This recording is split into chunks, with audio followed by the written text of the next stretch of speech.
What's up, Brawlers? To start today's video, we're going to take a look at Hydranoid x Krakelios.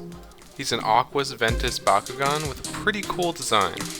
For this Bakugan, they decided to split it straight down the middle. The top is strictly Hydranoid and the bottom is Krakelios. It's a little hard to tell, but if you're looking at it from the side, you can see the paint deco is made in a way to sort of look like tentacles. Comparing it to a normal Hydranoid, you can see that the head design is very similar. The only difference is they're a bit more bulky and don't have as much articulation. Now when we compare it to a Krakelios, we have to stretch our imagination a little bit more. From a strictly design perspective, it doesn't seem to take very much from it, but it being a core, I can understand the limitation, and get why they put a lot of the detail with the deco.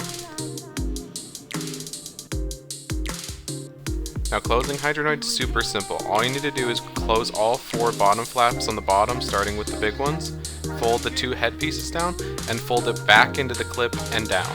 And that's it. Now that he's closed, we can get a better look at the paint. It's split pretty evenly between Ventus and Aquos paint, with an obvious emphasis on Aquos since that's its base faction.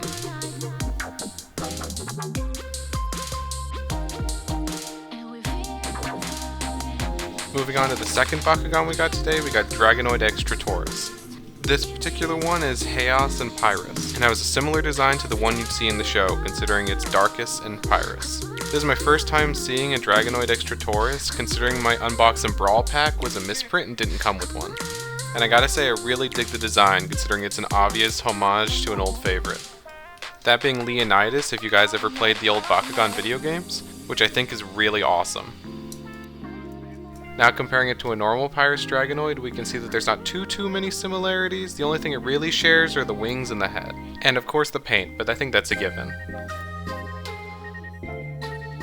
Now taking a look at it compared to a Tretorous, there's not a lot of obvious similarities, but it definitely gets a lot of its chunk from Tretorous. But I understand why it doesn't look too similar to Dragonoid or Tretorous, considering it's meant to look like Leonidas.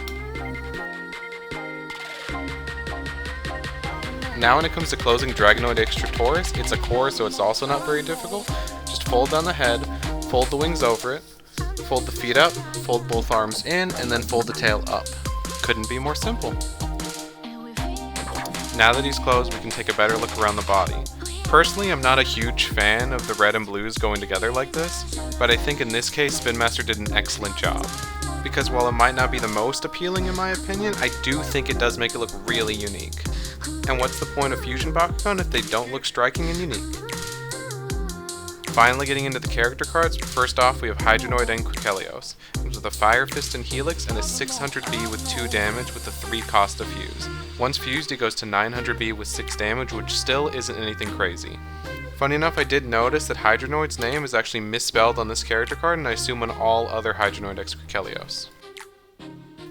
Moving on to Dragonoid and Tretorous, it comes with a Magic Shield and a Green Fist and a 600B with 3 damage with a 3 fusion cost. Once fused, he gets quite the boost, double the B power at 1200 with 5 damage. Nothing crazy, but definitely better than Hydranoid and Krakelios. Now let's get into some roll tests.